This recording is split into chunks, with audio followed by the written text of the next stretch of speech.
కుప్పానికి కృష్ణమ్మ నీరు తీసుకువచ్చింది ఎవరంటే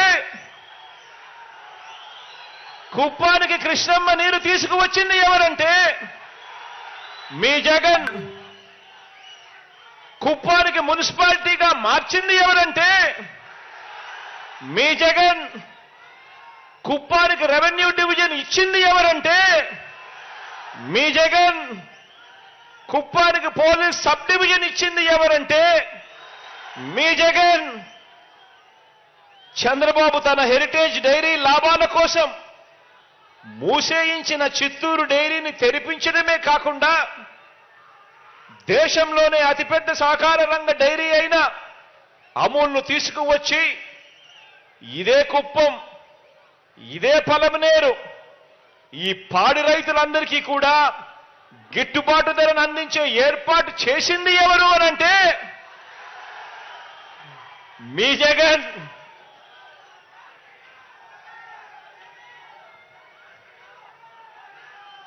ఇదే చిత్తూరు జిల్లాకు ఈ జిల్లా ప్రజలకు అత్యంత ప్రతిష్టాత్మకమైన సంస్థ అయిన Vellore medical college, Vellore CMC medical college ఎంత ప్రతిష్టాత్మకమైన మెడికల్ కాలేజ్ అనంటే ఎవరికి బాగోలేకపోయినా కూడా అక్కడికి వెళ్లి వైద్యం చేయించుకునే కార్యక్రమం చేస్తారు.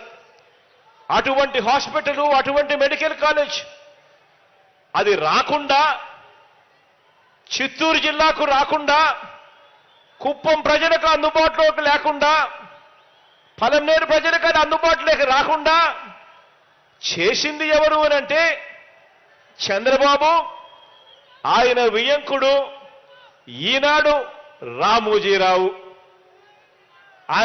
చంద్రబాబు ఈనాడు రామోజీరావు వియంకుడు, చంద్రబాబు పార్ట్నర్. వీళ్ళిద్దరూ కలిసి ఆ కాలేజీ నిర్మాణాన్ని ముందుకు వెళ్ళకపోతే మళ్ళీ ఆ కాలేజీను మళ్ళీ మన చిత్తూరులో మళ్ళీ పునః ప్రారంభించేట్టుగా చేసింది ఎవరు అనంటే మీ జగన్. కుప్పంలో మరో 2 విద్యుత్ సబ్స్టేషన్లు నిర్మించింది ఎవరు అనంటే మీ జగన్. కుప్పంలో ఇంటిగ్రేటెడ్ ఆఫీస్ కాంప్లెక్స్లు నిర్మిస్తా ఉన్నది ఎవరు అనంటే మీ జగన్. కుప్పం మున్సిపాలిటీ చేయడమే కాకుండా కుప్పం మున్సిపాలిటీకి 66 కోట్ల రూపాయలు శాంక్షన్ ఇచ్చి ఇవాళ పని జరిగిస్తా ఉన్నది ఎవరు అనంటే మీ జగన్. ఇవి మాత్రమే కాకుండా మరికొన్ని విషయాలను కూడా మీ అందరి దృష్టికి తీసుకొని రావాలనుకుంటున్నాను. మిమ్మల్ని అందరినీ కూడా ఆలోచన చేయమని కోరుతా ఉన్నాను. చంద్రబాబుకు నా మీద కోపం వచ్చినప్పుడల్లా చంద్రబాబు నాయుడు గారి నోట్లో నుంచి కొన్ని మాటలు వస్తూ ఉంటాయి. పులివెందులను, కడపను తిడతాడు, చివరికి రాయలసీమను కూడా తిడుతూ ఉంటాడు అప్పుడప్పుడు. ఈ పెద్ద మనిషి చంద్రబాబు నాయుడు గారి నోట్లో నుంచి ఎప్పుడూ వస్తూ ఉన్న మాటలు. కానీ అందుకు భిన్నంగా మీ జగన్ ఏనాడు కూడా ఇక్కడి ప్రజల్ని కానీ, కుప్పం నియోజకవర్గాన్ని కానీ ఏనాడు మీ జగన్ ఒక్క మాట అనలేదు. పైగా మిమ్మల్ని గుండెల్లో పెట్టుకుని మంచి చేస్తా ఉన్నది మీ బిడ్డ అని చెప్పి కూడా చెప్పడానికి గర్వపడతా ఉన్నాను. పులివెందుల్లో ఉన్న, కుప్పంలో ఉన్న, అమరావతిలో ఉన్న, ఇచ్చాపురంలో ఉన్న పోలేను. ఒక ఎన్నిక కాదు, అన్ని ఎన్నికల్లో గెలిపించారు. అదే మరిగా కుప్పం నాకు ఎప్పుడు కూడా ఒక ప్రయోగశాల. కుప్పం రాష్ట్రంలో ఏ పని చేయాలన్నా అది కుప్పంతోనే ప్రారంభిస్తున్నా. అదే మరి పార్టీ కూడా ఇక్కడ నేను ఒకటే చెప్పాను నాయకులందరికీ, కార్యకర్తలు కానీ నాయకులు కానీ సేవా భావం ఉండాలి, సమర్థవంతంగా పనిచేయాలి, ఈ పేద ప్రజల్ని కష్టాల నుంచి పైకి తీసుకురావాలి. అందుకే మీరందరూ కూడా శ్రద్ధగా పనిచేయమని వారిని కూడా ఎప్పటికప్పుడు కోరడమే కాకుండా కార్యోన్ముఖులు చేశాను. అదే సమయంలో అధికార యంత్రాంగానికి ఒక స్పష్టమైన ఆదేశాలు ఇచ్చాను. ఈ ప్రాంతాన్ని అభివృద్ధి చేయాలి, అందరం కష్టపడదాం. ఈ ప్రాంతంలో అన్ని వనరులు ఉన్నాయి, కానీ నీళ్లు మాత్రం లేవు.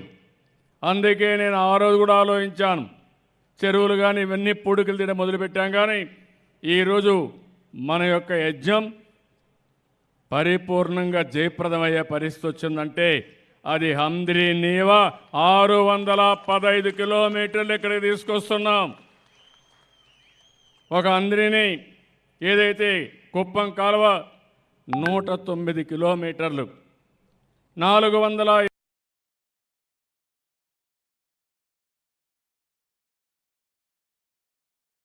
ఒకసారి కరువు వస్తూ ఉంది.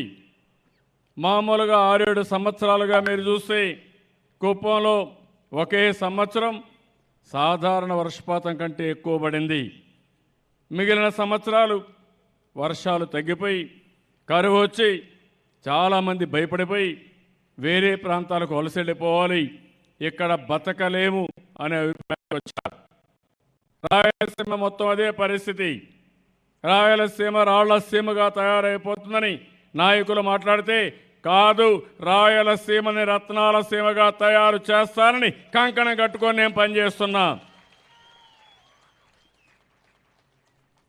నీళ్ళనేటివి ప్రగతికి చిహ్నం. నీళ్లుంటే ఇండస్ట్రీ వస్తుంది, నీళ్లుంటే వ్యవసాయం చేస్తాం, తాగడానికి నీళ్లు కావాలి. అందుకే నాగరికత కూడా మీరు చూస్తే ఎక్కడైతే నీళ్లుంటాయో అక్కడే నాగరికత, ప్రాచీన నాగరికత ఏర్పాటైన పరిస్థితి. ఈరోజు మన రాష్ట్రంలో 2 నదులు ఉన్నాయి. ఒకటి గోదావరి, ఇప్పుడు కూడా 3 లక్షల క్యూసెక్స్ ఆఫ్ వాటర్ కూడా సముద్రం లేకపోతా ఉంది. రెండోది కృష్ణా నది, ఇంకా కూడా ఆల్మట్టి కర్ణాటకలో కూడా నీళ్లు రాలేదు. ఆల్మట్టి రాలేదు, దాని కిందన మళ్ళీ మీరు చూసిన నారాయణపురం ఉంది, అదే మరి జూరాలు ఉంది, శ్రీశైలం, నాగార్జునసాగర్, కిందన పులిచెంతల 6 రిజర్వాయర్లు ఉన్నాయి. ఇంతవరకు నీళ్లు లేని పరిస్థితి.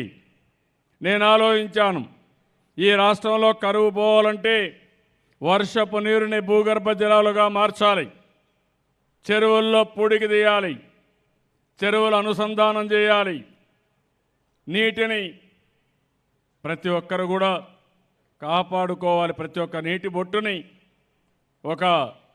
మీరందరూ కూడా గుర్తుపెట్టుకోవాల్సింది ఒక ముత్యంలాగా కాపాడుకోవాల్సిన అవసరం ఉంది.